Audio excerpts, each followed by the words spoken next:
24 personnes. 24, hein? 24. Oh, il faudrait photo 24.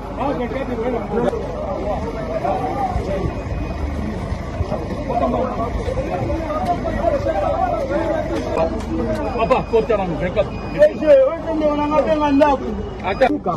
Merci. Oh. Telema wana andele mamosali andele masale loko tota komona wana liste andele opesa 10 nasala loko ke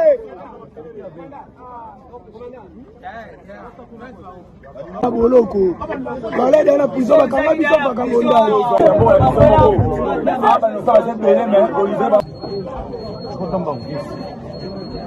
10, 11.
En même temps, tous humaniser la prison, en même temps, de refaire exécuter peine de mort.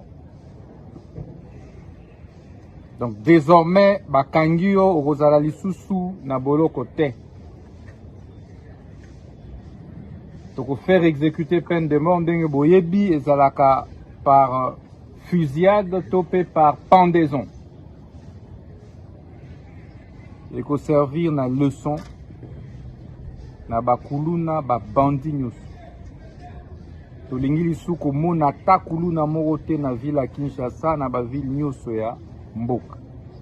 Voilà message oyo nalingaki na pesa bino bosambela déjà. Bosenga déjà pardon na Nzambe na bato oyo bosalaka mabe. Merci. Oh, 24 personnes. 24, hein? 24. Oh, il faudrait photo 24.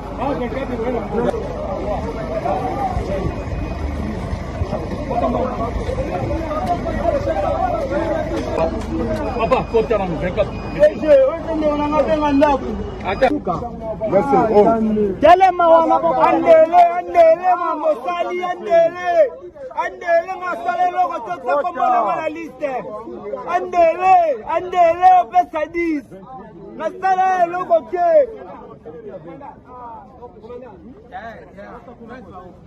boloko balede na prison bakanga biso bakangonda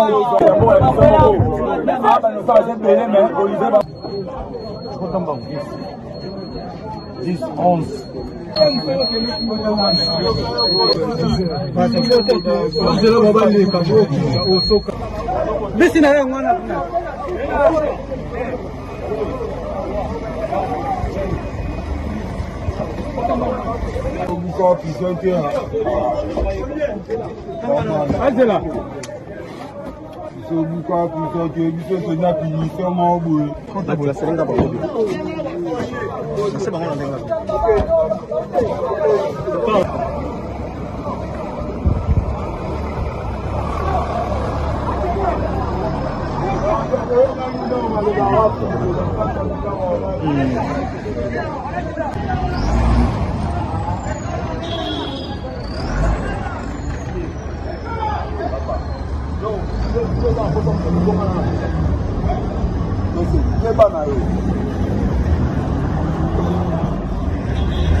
na prometaki bino ete en même temps tozo humaniser ba prison, en même temps toko faire exécuter peine de mort.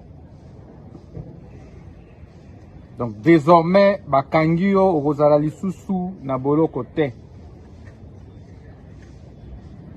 Toko faire exécuter peine de mort ndenge boyebi ezalaka par fusillade topé par pendaison.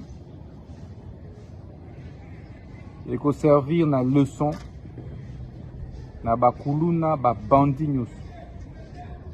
Tolingi lisu komona ta kuluna moko te na ville ya Kinshasa na ba ville nyusu ya mboka. Voilà message oyo nalingaki napesa bino bosambela déjà. Bosenga déjà pardon na Nzambe na bato oyo bosalaka mabe. Merci. Oh, 24 personnes. 24, hein? 24. Oh, il faut photo 24. Ah, 24,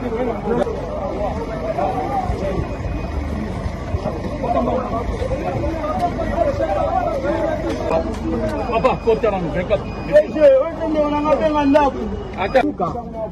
Oh.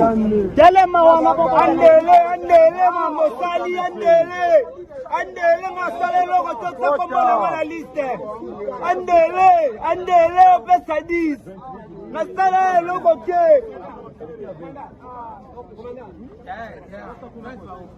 Boloko. Bale de la prison bakanga biso bakangonda. Je compte en banque. 10, 11.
À partir de demain, la commission va lancer l'organisation des procès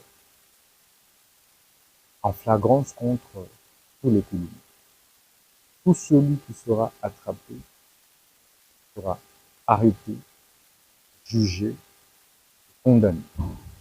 Comme vous le savez, ils seront tous condamnés pour terrorisme, parce que les actes qu'ils posent sont des actes qui relèvent purement et simplement du terrorisme. Ils sont donc punis de la peine de mort. La commission a également décidé de faire exécuter la peine de mort, mais également transférer tous les condamnés Kuluna dans des prisons de haute sécurité. Le premier lot des Kuluna qui sont condamnés cette semaine sera évacué à Angenga et dans d'autres prisons. L'opération Zéro Kuluna consiste donc à traquer tous les Kuluna qui sèment mort et désolation dans nos villes, les faire juger et, comme je l'avais annoncé hier, condamnés à mort, et ceux qui sont condamnés à mort seront exécutés.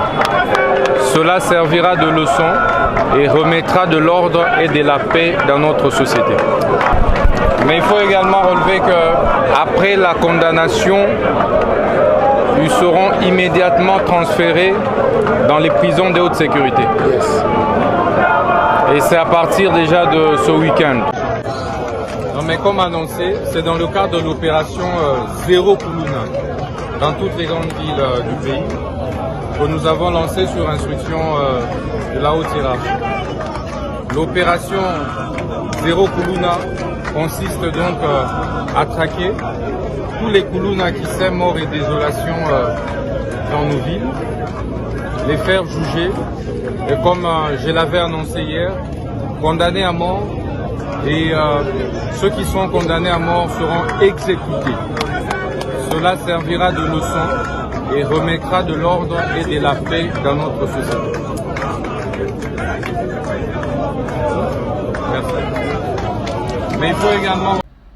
Bonjour, Nabalandinho sur Radio Télévision, bonjour, Bandeko TikTok, bonjour, Nabatou, Balandabiso partout dans le monde entier, Bandeko trouver une photo sur la des Cambo, il y a une promotion dans la communauté congolaise. Donc, nous pour la communauté Nabiso, pour la promotion. Promotion, il y a des gens qui ont marchandises, oyo so azana posa ya promotion. Luka biso to sur la promotion na TikTok na biso pe na YouTube na biso et on to siki ba congolais nyonso partout vous allez oza na posa ya produit na yo etambola biloko na oza nango etambola to sur promotion na prix ya kitoko parce que ndeza awa toza posa ko sunga ba congolais partout bazali na biloko basalaka ba mona clair veut dire to fongoli porte pour na mututu oyo aza na posa ya publicité.